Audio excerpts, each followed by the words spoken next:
किसी गांव में एक गरीब किसान रहा करता था। कुछ बीघे जमीन ही उसकी कुल संपत्ति थी। उसी से वो अपना घर का खर्च चलाता था। अगर फसल अच्छी होती तो घर का खर्च अच्छे से चलता था, लेकिन अगर फसल खराब होती, मौसम खराब हो जाता तो फसल ना होने के कारण उन्हें कष्ट के दिन झेलने पड़ते थे। किसान बहुत मेहनती था। उसकी एक लड़की थी जो अब शादी के लायक हो चुकी थी और उसके लिए उन्होंने एक अच्छा सा वर भी ढूंढ लिया था। अपनी बेटी का ब्याह करने के लिए वो अपनी फसल पर ही निर्भर था। उसने इस बार बहुत अच्छी फसल लगाई थी और उसे पूरी उम्मीद थी कि ये फसल उसे अच्छी रकम देकर जाएगी। उसने गेहूं की फसल लगाई थी जो उस साल सबसे महंगी चल रही थी। किसान बहुत खुश था क्योंकि उसे लग रहा था कि अपनी फसल को बेचकर जो पैसे मिलेंगे उससे वो अपनी बेटी का ब्याह बड़े अच्छे से कर देगा। ब्याह का दिन नजदीक आ रहा था और उधर फसल पक चुकी थी। किसान ने अगले दिन से ही फसल की कटाई का काम शुरू करने का सोचा। इसके लिए उसने 4-6 मजदूर भी कर लिए थे क्योंकि अकेले फसल को काटना बहुत ही मेहनत भरा काम था और पूरी फसल पक चुकी थी। अगर अब उसे काटने में देरी की जाती तो फसल को खराब होने का खतरा था। इसीलिए उसने कुछ मजदूर मजदूरी पर अपने साथ रख लिए थे।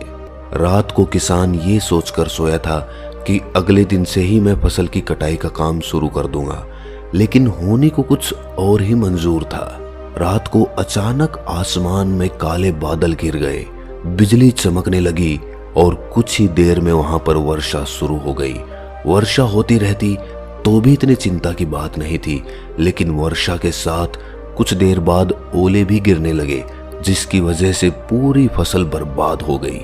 अब किसान की सारी उम्मीद टूट चुकी थी और साथ ही टूट चुका था उसका बेटे का ब्याह, क्योंकि अब उसके पास दहेज देने के लिए बिल्कुल भी धन नहीं था। वो अपनी बेटी का विवाह करने में भी सक्षम नहीं था क्योंकि पूरी उम्मीद उसने अपनी फसल से लगा रखी थी, लेकिन वो उम्मीद पानी और वर्षा के साथ बह चुकी थी। ये तकलीफ उस किसान की बेटी सहन नहीं कर सकी और एक दिन उसने आत्महत्या कर ली। समय ने ऐसी करवट ली कि एक वर्षा ने, एक बारिश ने उस किसान की पूरी जिंदगी बर्बाद कर दी। वो इस बारिश के कारण अपनी बेटी को खो चुका था।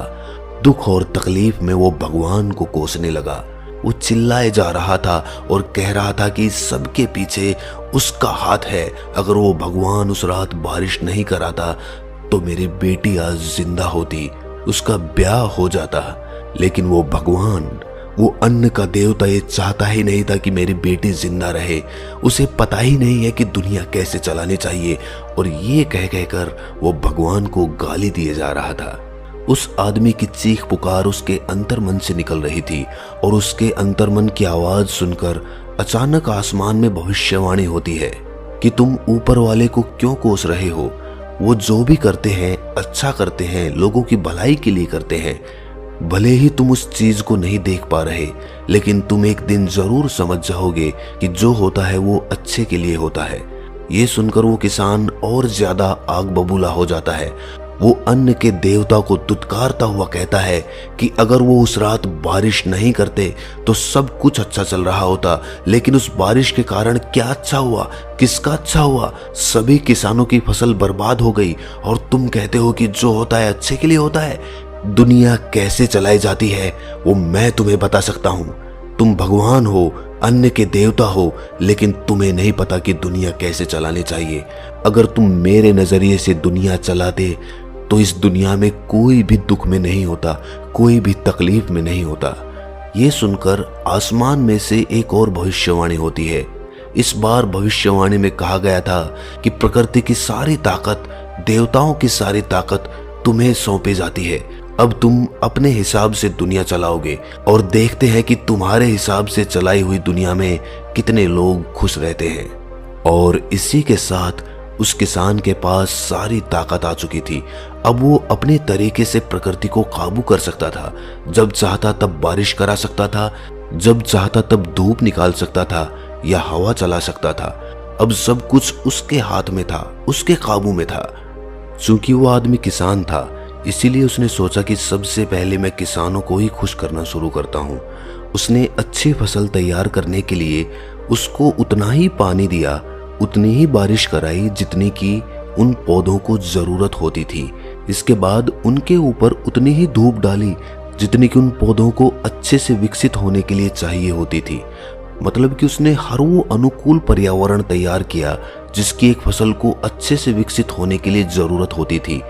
अब सभी किसानों के खेत अच्छे से लहरा रहे थे। दूर से देखने पर ही पता चल जाता था कि फसल अच्छे से तैयार हो रही है। पूरे गांव में खुशी का माहौल था। सभी किसान खुश थे क्योंकि सभी को लग रहा था कि इस बार परमपिता परमेश्वर ने उन पर कृपा की है और इस बार फसल बहुत अच्छी होने वाली है। सभी किसान उस परमपिता परमेश्वर, उस अन्न देवता का धन्यवाद करते हुए अपनी फसलों की कटाई शुरू कर देते हैं। फसल कट चुकी थी, लेकिन जब उसमें से दाने निकालने की बात आती है, गेहूं को बाहर निकालने की बात आती है, तो पता चलता है कि उस फसल के अंदर गेहूं के दाने थे ही नहीं। दूर से देखने पर तो ऐसा लगता था कि गेहूं बहुत अच्छे से तैयार हो रहे हैं, लेकिन गेहूं के पौधे के पकने के बाद जब उसमें से दाने निकालने की बारी आई तो उसमें से दाने निकले ही नहीं। वो गेहूं थोथे थे, वो सिर्फ बाहर से अच्छे दिखते थे, लेकिन अंदर उसमें कोई भी बीज नहीं था। इस घटना ने सभी को आश्चर्य में डाल दिया और साथ ही वो किसान भी आश्चर्य में पड़ गया जिसके पास प्रकृति को काबू करने की वो ताकत थी, क्योंकि उसी ने अपनी ताकत का प्रयोग करते हुए वो फसल अपने तरीके से तैयार की थी। वो तो किसान था, वो तो जानता था कि फसल को कब क्या चीज देनी है, लेकिन फिर भी वो फसल दाने तैयार नहीं कर पाई। इस बात के लिए उसने प्रकृति को फिर से कोसना शुरू कर दिया और ऊपर से फिर से एक भविष्यवाणी हुई। भविष्यवाणी में इस बात का कारण बताते हुए बताया गया कि तुमने उन गेहूं के पौधों को हर वो जरूरत की चीज पेश की जो उनको चाहिए होती थी। तुमने उन पौधों के अंदर विषम परिस्थितियों से लड़ने की ताकत पैदा ही नहीं होने दी। उनको जो चीज चाहिए थी तुमने वही चीज उनके लिए बड़ी आसानी से पेश कर दी। अगर उसी चीज के लिए वो पौधे संघर्ष करते, उनकी जड़ पानी को खुद ब खुद नीचे खोजती। अनुकूल धूप की बजाय अगर कभी कभी वो छाया को भी सहन करते तो उनमें वो ताकत पैदा होती, तो वो अपने अंदर बीज बना पाते। लेकिन तुमने उनको संघर्ष करने का कोई मौका ही नहीं दिया। उनके लिए बड़ी आसानी से वातावरण तैयार करते गए और जिसकी वजह से तुम्हारे वो गेहूं के पौधे बहुत कमजोर रह गए। बाहर से दिखने पर वो ताकतवर नजर आते थे, लेकिन उनके अंदर ताकत नहीं थी, वो अंदर से बहुत कमजोर थे। इस बात को सुनने के बाद किसान को एहसास हुआ कि जीवन में संघर्ष कितने मायने रखता है। संघर्ष ही होता है जो आदमी को अंदर से ताकतवर बनाता है। हमने अपने जीवन में देखा होगा कि जब भी हमारे ऊपर बुरा वक्त आता है तो हम भगवान को कोसने लग जाते हैं। हम सोचते हैं कि हमारे ऊपर ये बुरा वक्त क्यों आया, क्यों भगवान लोगों को दुख देता है। ये सवाल हम सभी के मन में उठता होगा। जब भी हमारा बुरा समय आता है तो ये सवाल हम सभी के मन में उठता होगा। लेकिन हर बात को सोचने के और समझने के दो नजरिए होते हैं, एक सकारात्मक नजरिया और दूसरा होता है नकारात्मक नजरिया। हम हमेशा नकारात्मक नजरिया अपनाते हैं। सकारात्मक नजरिए से उस परिस्थिति को देख ही नहीं पाते, और जो समझदार और बुद्धिमान होते हैं वो बुरे वक्त में भी सकारात्मक बातें ढूंढ लेते हैं।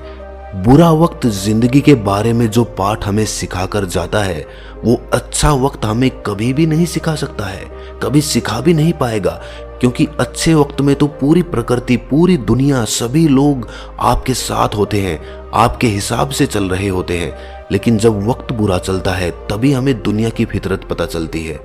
तब हमें पता चलता है कि कौन अपना है, कौन पराया है, कौन दिखावा कर रहा था और कौन असलियत में हमारा सुख चाहता है, हमारा भला चाहता है। ये बातें आपको बुरे वक्त में ही पता चलेंगी। और इसके साथ साथ बुरे वक्त को सहन करते करते, उसको जीते जीते हम अंदर से इतने मजबूत बन जाते हैं कि कितनी भी विषम परिस्थिति हमारे मन को नहीं हरा सकती। लेकिन जो लोग सिर्फ अच्छे समय में जिए हैं, उनके पास अगर थोड़ी सी भी परेशानी आती है तो उसको झेल नहीं पाते हैं, वो बहुत दुखी हो जाते हैं। आपने देखा ही होगा कि जो बच्चे बहुत ज्यादा देखभाल में पले बड़े होते हैं वो बहुत कमजोर होते हैं। उनको जल्द सर्दी पकड़ लेती है, जल्दी ही वो बीमार हो जाते हैं और परिस्थितियों को झेलने की ताकत भी उनमें बहुत कम होती है। लेकिन वहीं दूसरी तरफ जिन बच्चों की अच्छे से परवरिश नहीं हो पाती, मतलब माँ बाप जो अपने काम की वजह से उन पर इतना ध्यान नहीं दे पाते, जैसे लोहार के बच्चे, बागड़ियों के बच्चे, भले ही वो बच्चे पढ़ाई लिखाई में कम हो क्योंकि उनके पास उतनी सुख सुविधाएं नहीं होती, लेकिन अंदर से, मन से, शारीरिक रूप से वो बच्चे बहुत मजबूत होते हैं। उन बच्चों को सर्दी या बुखार इतनी जल्दी नहीं पकड़ता जितना कि ठीक से देखभाल हो रहे बच्चे को पकड़ता है। वो बच्चे सर्दी के दिनों में यूं ही रेत में खेलते रहते हैं, लेकिन फिर भी उन्हें कुछ नहीं होता क्योंकि वो प्रकृति की विषम परिस्थितियों को झेलते झेलते अंदर से बहुत मजबूत बन चुके होते हैं। बुरा समय ही आदमी को जीवन की उच्चतम सीख दे सकता है। बुरे समय में ही आदमी अपने आप को अच्छे समय के लिए तैयार कर सकता है, अपनी मनोस्थिति को मजबूत कर सकता है। और हमारे पास कोई दूसरा विकल्प भी नहीं है, क्योंकि अगर वक्त बुरा चल रहा है तो हम हमेशा ये रोना लेकर तो नहीं बैठ सकते कि मेरा समय खराब चल रहा है, उससे कुछ बदलने वाला नहीं है। लेकिन अगर हम उस समय के प्रति सकारात्मक नजरिया रखेंगे तो हम बुरे समय में भी दुखी नहीं रहेंगे, हम उस समय से भी सीख लेंगे। हमारा सकारात्मक नजरिया हमें हमारे बुरे समय से तो बाहर निकालेगा ही, लेकिन साथ ही साथ वो हमारे बुरे समय से हमें ऐसी ऐसी सीख दिलाएगा जो हम अपने जीवन भर नहीं भूलेंगे। अच्छे समय में तो सभी लोग खुश रह सकते हैं, लेकिन बहादुर और वीर वही है जो बुरे समय में भी खुश रहना सीखे।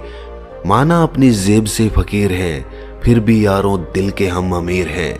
ये बात वही लोग कह सकते हैं, वही लोग अपना सकते हैं जो अपने बुरे समय के प्रति सकारात्मक नजरिया रखते हैं।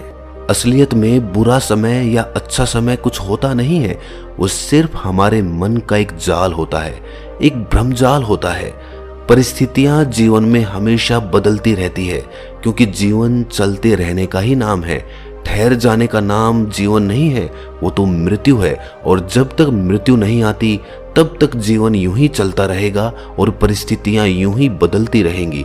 आज आपका समय अच्छा चल रहा है तो कल समय बुरा भी आएगा, आज बुरा चल रहा है तो कल अच्छा भी आएगा। इसीलिए इस बात को समझकर अपनी गांठ बांध लो कि बुरे समय में रोना नहीं है, दूसरों से शिकायत नहीं करनी है, भगवान को नहीं कोसना है, अपने आप को मजबूत बनाना है, अपने आप के लिए कुछ ना कुछ अच्छा निकालना है अपने बुरे वक्त में से भी, जो हमारे जीवन भर काम आ सके। अपने नजरिए को सकारात्मक बनाना है, अपना नजरिया बदलना है। असलियत में हम दूसरों को देखकर ये सोचते हैं कि हमारा समय बुरा चल रहा है।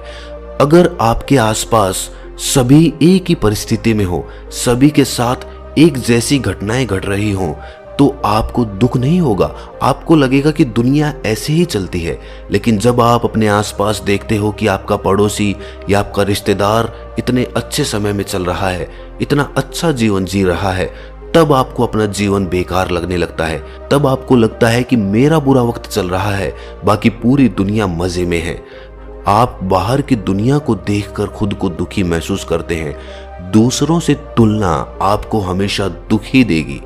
अगर आप किसी दूसरे से तुलना उसको आदर्श मानकर करते हैं, उस जैसा काम करना चाहते हैं, अपने जीवन में उसी की तरह आगे बढ़ना चाहते हैं, तब वो तुलना आपके लिए सकारात्मक हो जाएगी, तब वो आपको आगे बढ़ने की हिम्मत देगी। लेकिन वहीं दूसरी तरफ अगर आप ये सोचेंगे कि उसके पास इतना कुछ है और मेरे पास कुछ भी नहीं है, तो ये नकारात्मक तुलना होगी और ये आपको हमेशा दुख देती रहेगी, आपको चैन से नहीं जीने देगी। इसीलिए अपने तरीके से जीना सीखिए और समय चाहे कैसा भी हो, खुश रहना सीखें। आखिर में हम कुछ भी साथ नहीं ले जाएंगे, सब कुछ यहीं पर रह जाएगा। हमारे सुख, दुख, दर्द, पीड़ा, धन, रिश्ते सब यहीं पर छूट जाएंगे। कुछ नहीं जाएगा हमारे साथ। हमारे साथ हमारा आनंद जाएगा, हमारी परिपूर्णता जाएगी। अगर हमने ये जान लिया और पहचान लिया कि बुरा समय या अच्छा समय कुछ होता नहीं है, बस हमारे मन का ही एक जाल होता है, तो आप परिपूर्ण होकर जा पाएंगे। तो आप समझ पाएंगे कि ये सिर्फ एक ही सिक्के के दो पहलू हैं और इन दोनों पहलुओं में मैं एक समान हूँ। मेरे अंदर कुछ भी बदलाव नहीं है, मैं उसी आनंद में हूँ और उस आनंद को कोई हिला भी नहीं सकता, चाहे वक्त कैसा भी हो। जब ये समझ और ये समझदारी आपके अंदर पैदा हो जाएगी, तभी आप परिपूर्ण होकर ये दुनिया छोड़ सकते हैं, वरना तो आप इसी कश्मकश में, इसी मन के भ्रमजाल में फंसे रहेंगे। कभी खुश होंगे तो कभी दुखी होंगे। आप ये समझ ही नहीं पाएंगे कि सुख और दुख दोनों एक ही सिक्के के दो पहलू हैं। अगर आप सुख चाहते हैं, सुख की कामना करते हैं, तो दुख जरूर आएगा, क्योंकि एक साथ एक चीज कभी नहीं चल सकती। ये दोनों चीजें समानांतर चलती हैं। मजे में और आनंद में रहना सीखो। हम क्या लेकर आए थे और क्या लेकर जाएंगे? हम सिर्फ अपने कर्म करते हैं। उस कर्म का फल हमारे हाथ में नहीं होता है, और उस कर्म के फल की चिंता ही हमें सुख या दुख देती है। लेकिन अगर आप कर्म के फल की चिंता नहीं करेंगे तो आप हमेशा आनंद में जिएंगे, मजे में जिएंगे। तो दोस्तों, कैसी लगी ये कहानी आपको? कमेंट सेक्शन में जरूर बताना, और नोटिफिकेशन बेल को जरूर ऑन कर लेना सब्सक्राइब करने के बाद, क्योंकि जब भी हम कहानी डालेंगे तो आपको तुरंत पता चल जाएगा। क्योंकि हम ऐसी ही कहानियां डालते हैं जो आपके अंतर मन में बदलाव लाए, जो आपको अपने आप को समझने में मदद करे। तो ऐसी कहानियां तो सभी को सुननी चाहिए, सारी मानव जाति को सुननी चाहिए। अपने आप को समझने से बड़ा काम इस दुनिया में कोई दूसरा नहीं हो सकता दोस्तों। तो इसीलिए इस चैनल को सब्सक्राइब करके नोटिफिकेशन बेल जरूर दबा लेना। तो मिलते हैं किसी अगली कहानी में, तब तक के लिए अपना ख्याल रखें।